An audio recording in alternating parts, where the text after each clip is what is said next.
Hi, I'm Mark Shepherd. I'm an acupuncturist in Donington, West Sussex. And so I have the pleasure today of interviewing another acupuncturist from around the world. So today we have Stella from Katy in Texas. Hi, Stella. How are you doing?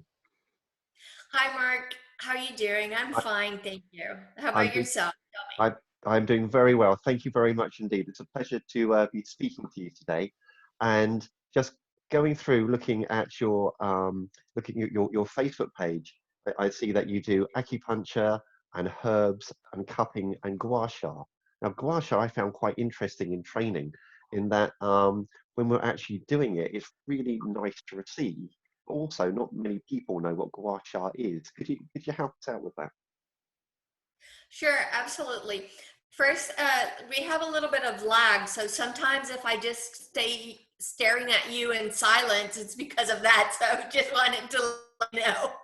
So, yeah, do one of the modalities that I do from Chinese medicine is gua sha, which is a very gentle scraping of the skin. It's done with a rounded tool. It's not a sharp tool, so it's not that it's going to give you a what do you call it? Sorry, a scar. It's not giving you a scar of any way or a scab in any way. It's just a gentle scraping of the skin that goes all the way to the muscle and the fascia, and it brings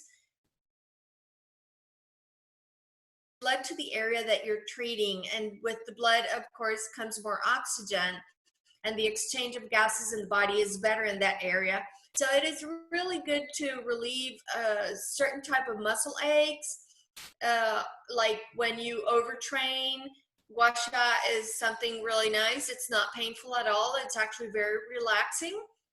It also helps to reduce fevers.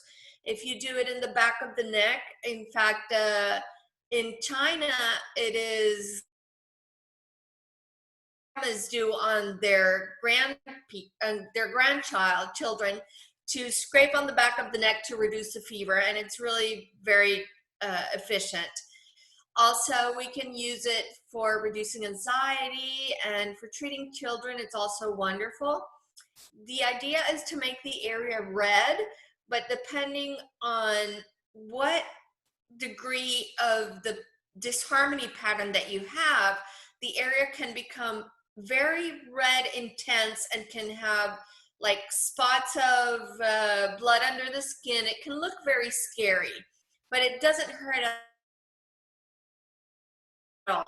And whatever coloration that comes up goes away and fades off in a day. It's not like a bruise that when you touch it, it hurts. Not at all. I mean, you don't even notice that the marks are there.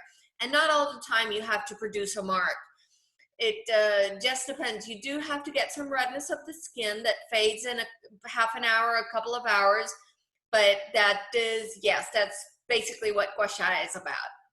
Oh, thank you for explaining that. And what I found going into that, I saw, like you said, the title is Scraping. I thought, oh, what's this about? But it's just so relaxing. I just didn't want it to stop. It's a really interesting thing to do. So no, thank you for explaining that. And so what about you? What brought you to being an acupuncturist? Well, what got me being an acupuncturist is that I grew up in Venezuela in South America, and I would travel around the country with my grandmother. And it was like all the summers, she had 12 siblings. So every summer we would visit as many siblings as we could of hers. So it would always surprise me, that being in countryside. I was always on trees, out in the creek or something. So there's every rock that was misplaced, and I had a bruise or a scar or something was happening to me. So it always caught my attention that herbal medicine was on the hand. I remember my grandmother or my grand aunt would tell me, "Oh, go out and you see that plant that's right there? Bring me a couple of leaves of that." And I would bring it to her, and she would mix it with oil or with water, and she would put it on a bruise or a scrape or a cut or something, and voila, pain would be gone and things. Hobby to be very interested in tropical herbs and things. So The other thing is that my background is engineering, and I had to, when I came back to the US, from Venezuela to the US, I came back in 2004, and I dedicated to the oil industry as well. But I always had in the back of my mind that I wanted to retire working. And I didn't have my own company in engineering, and it's something I did not want to do. So, researching on how I could apply my knowledge of tropical herbs and the holistic medicine, I found the traditional Chinese medicine school here in Houston. I went down, I went in, I had a tour around the school. There's a couple of students. I loved it. I have had acupuncture in the past and I loved the treatment. And that's basically how I started. Oh, that's fascinating to have. It's one of my favourite questions to ask people, actually, because the answers you get can be quite wide-ranging, and it just sounds idyllic. Just being out and playing in those environments, and if you get a knock or something, just being sent to get certain plants and putting something together. I mean, I've always liked to think that there's something out there in the plant world which is going to sort out pretty much anything. So it's a lovely thought, anyway. So no, that's fascinating. And so now you're actually out there doing it. Do you have any particular things that you enjoy treating? Well, yes, I enjoy treating neuropathies a lot. I treat veterans and I have a special heart for them. And most of them, well, not most of them, but a lot of them come with neuropathies, especially on their feet. Some come with tingling on their arms, and I love to treat those patients because they respond really well in general and they feel great regaining sensations or mobility and capacities of things that they have lost.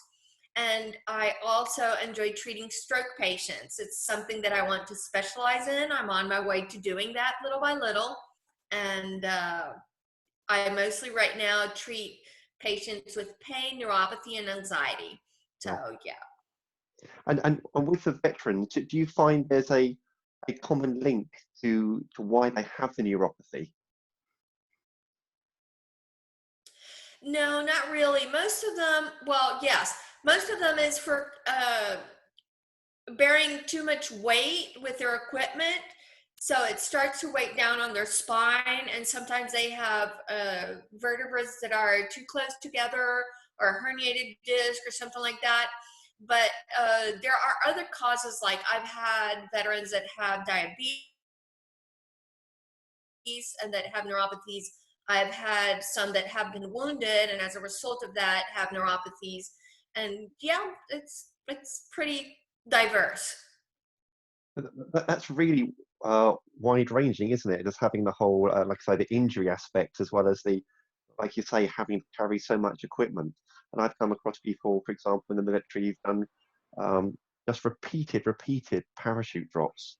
Again, that's just caused some impact as well. Yes. So, no, interesting. Thank you.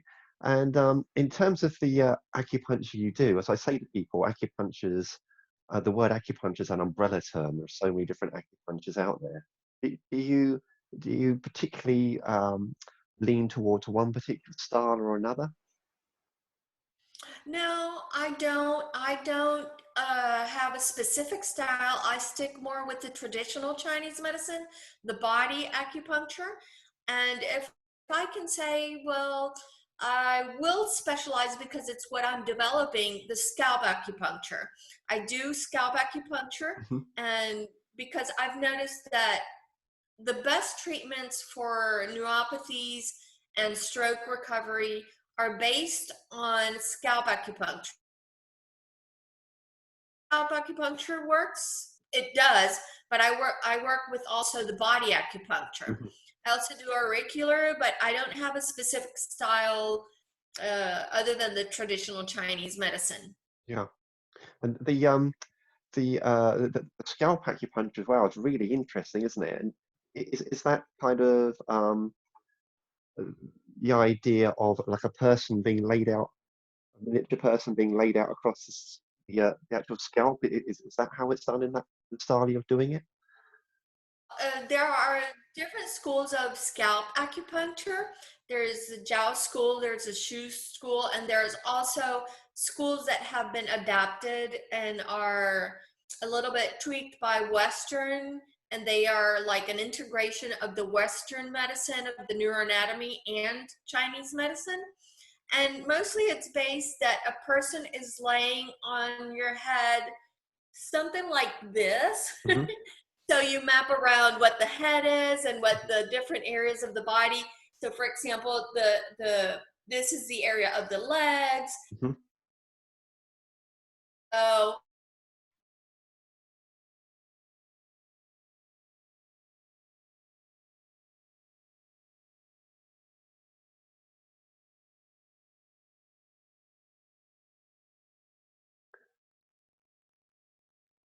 Hi, Stella. I've lost sound at the moment. I don't know whether you can hear me still. yes. Ah, right. You're coming through loud and clear now. I needed to ask that question. So yeah, so it's fascinating. It's like a person being laid on their head. And I remember back when I was originally training, hearing that in China, that if someone has a stroke, they really tend to try and do scalp acupuncture as soon as they possibly can. Um, so are you hearing me okay? Not really. You're coming in Ah, and out. it, it it's the wonders of the internet, I'm afraid. Um, Yes. okay, so well, let's carry on.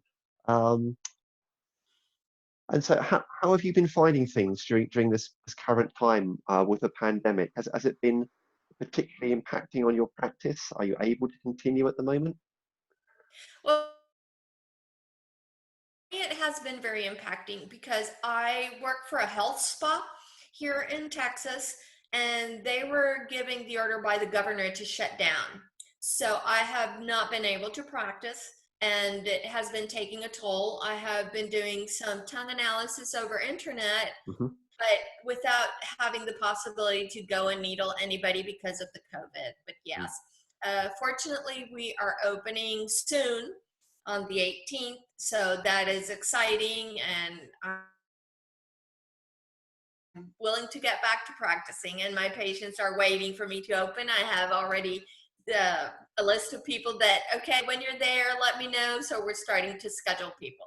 Oh, I bet they are because it's such a when people have to have a break when they're not expecting to, it really shows them. It really shows us perhaps that just how much they really enjoy the treatments and benefit from the treatments. They're so keen to come back again. So okay, something I quite like to add on to the end when I'm talking to people is if you've got anybody out there who's thinking about training in acupuncture, what sort of advice might you give them? I would let them know that at least here in the US and in Texas, because our different states have different schools. Hmm. Some states don't require herbs for you to graduate. Texas does. Other states don't require different, we all have different requirements for graduating. But here in Texas, the program is very intense, and it's a 4 years master's degree, and you really have, it takes a toll on you. It's not something easy to go through. It's not a weekend course that I'm going to take and voila, I become an acupuncturist.